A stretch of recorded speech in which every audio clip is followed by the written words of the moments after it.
Hey, Book Besties. Thanks for picking up our FaceTime. I'm Jazzy.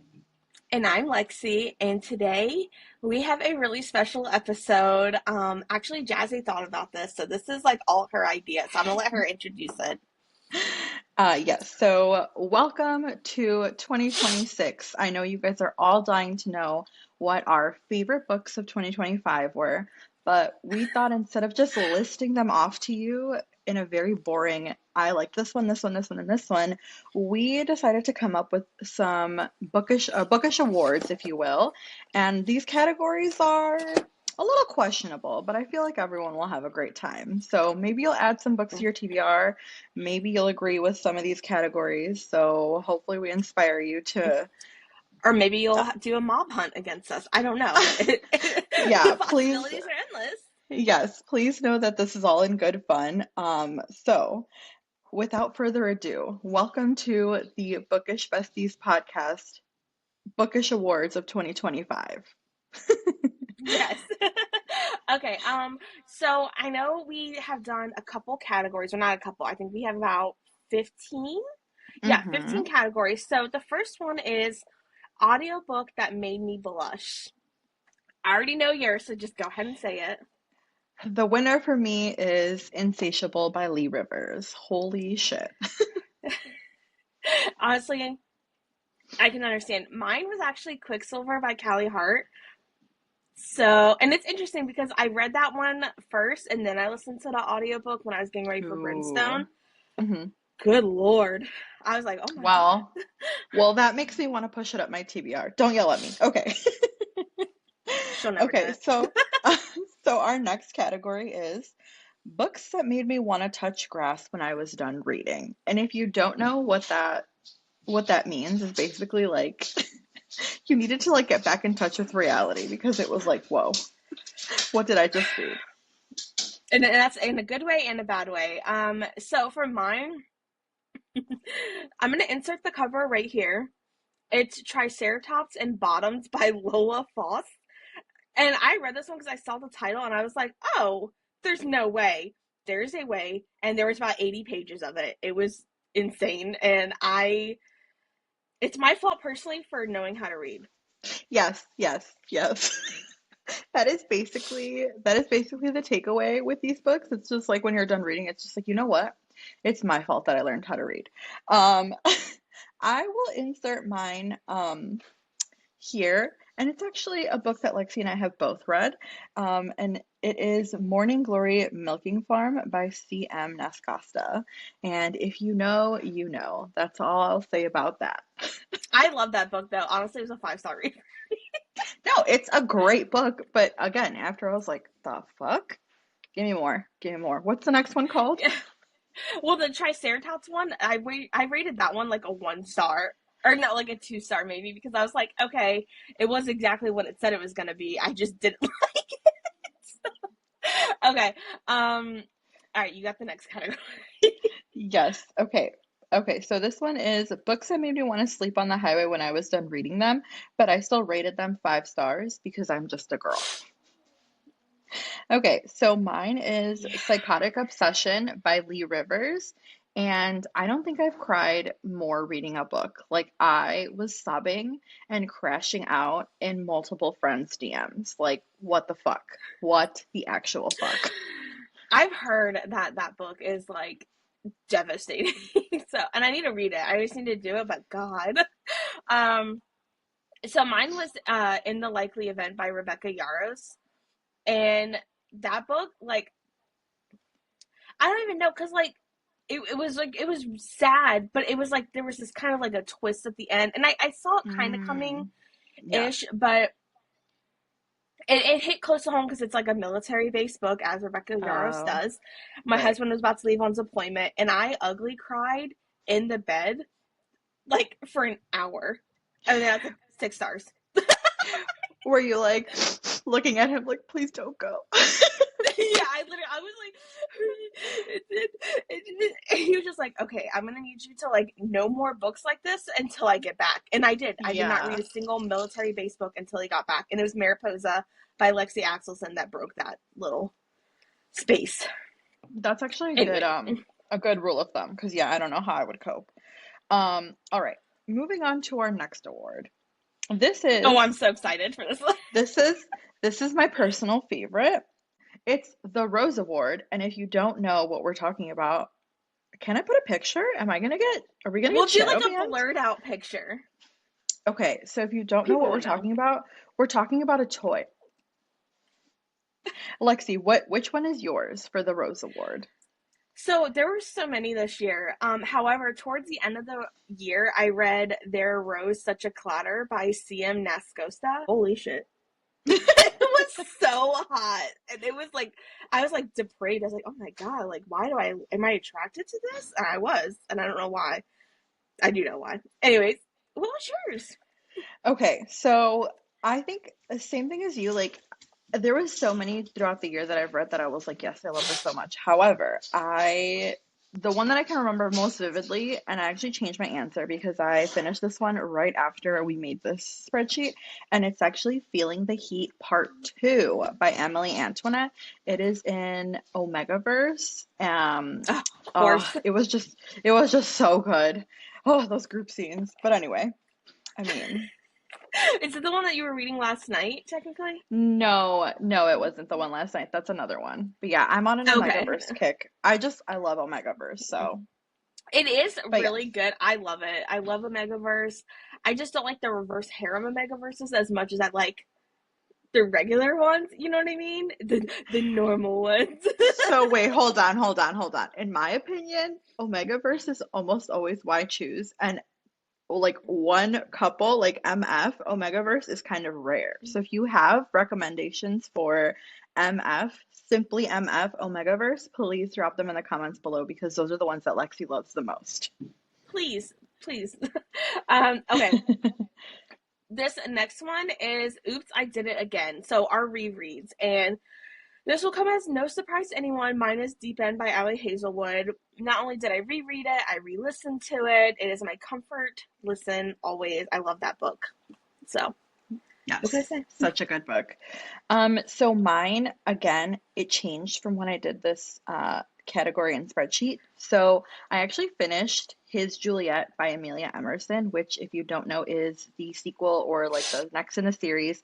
Um, it follows His Tesoro, which is book one in that series. And I actually, as soon as I finished that book, I went back and like did it all over again. And I may have done that another time after that. I absolutely loved it so, so, so much. Oh, Um, and I think I will probably continue to reread it throughout like the year, and it's added onto my like comfort reads list. I love it so much.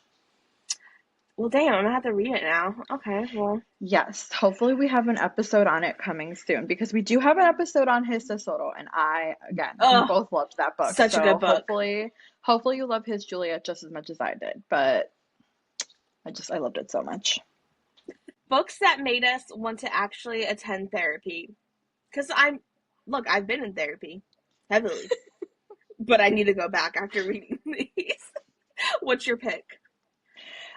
So mine is again Psychotic Obsession by Lee Rivers for multiple reasons. If you've read that book, you know exactly what I'm talking about. Yeah, mine is Under Your Scars by Ariel Anderson.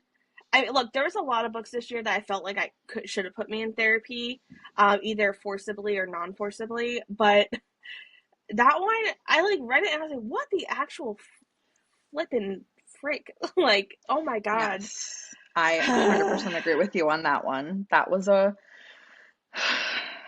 was rough. right, you're next.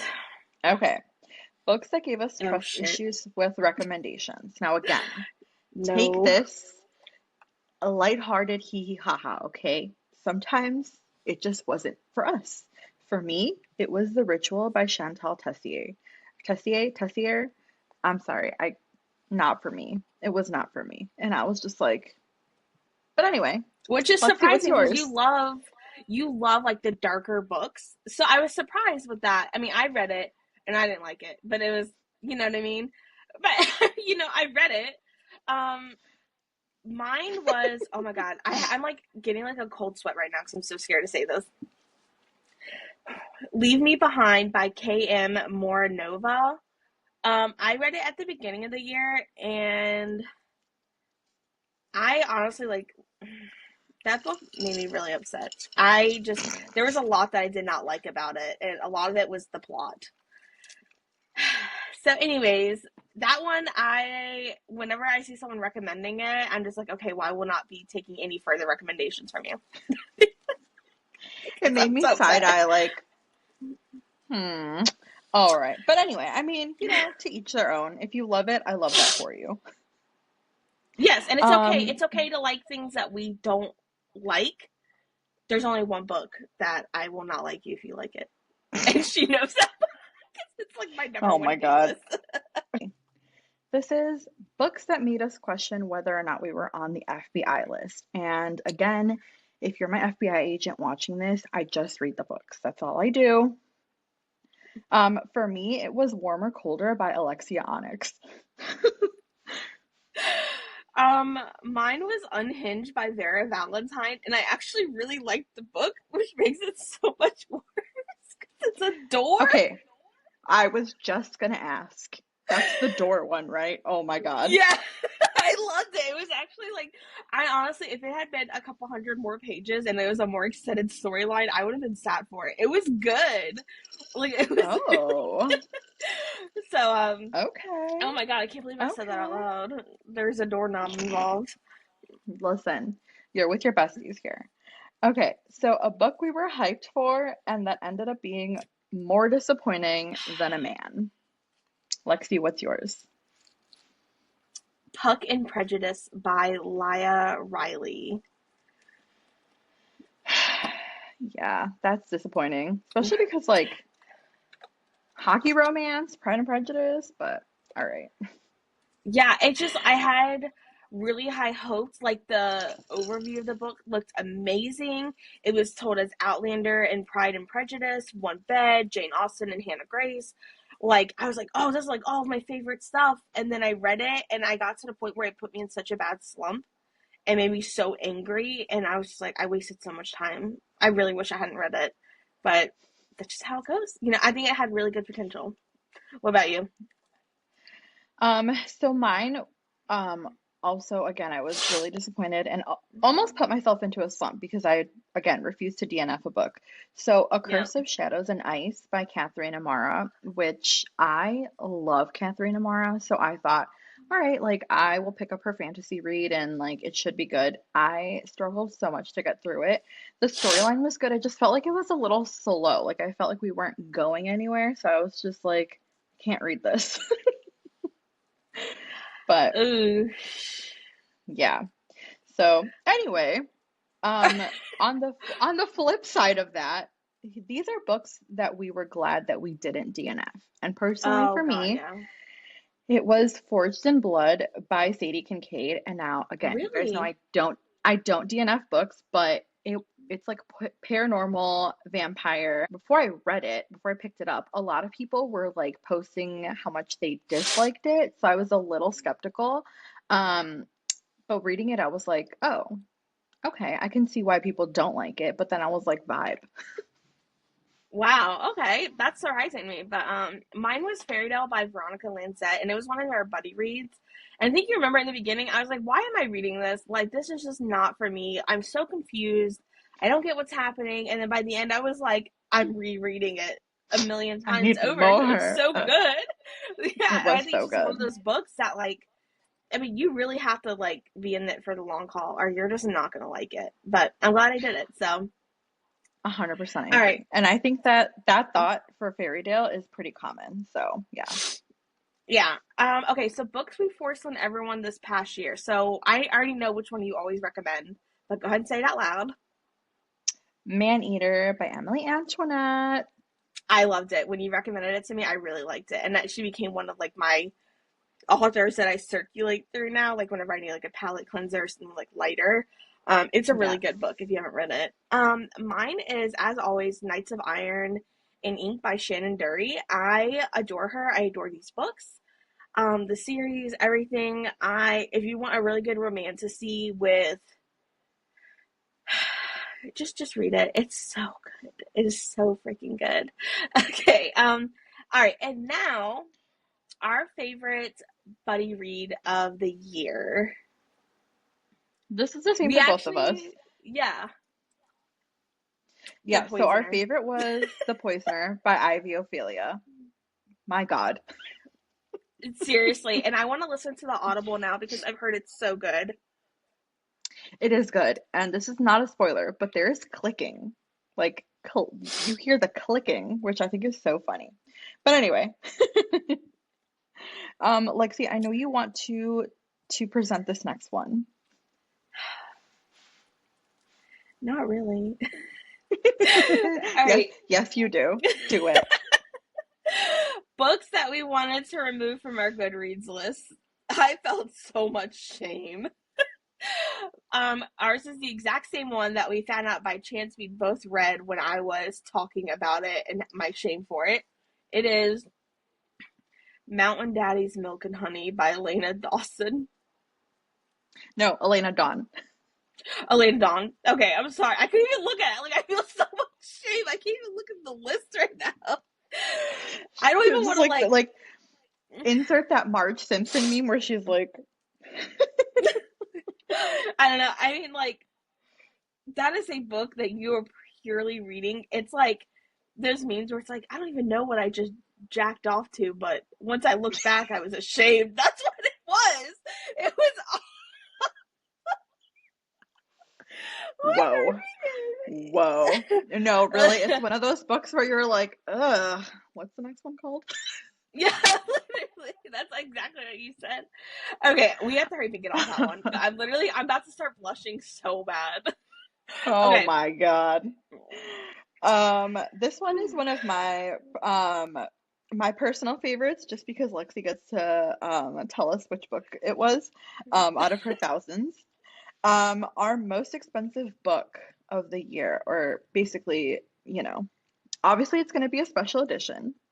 And for Obviously. me, it's a book that I don't even have yet because I'm waiting for because it's pre-order, obviously.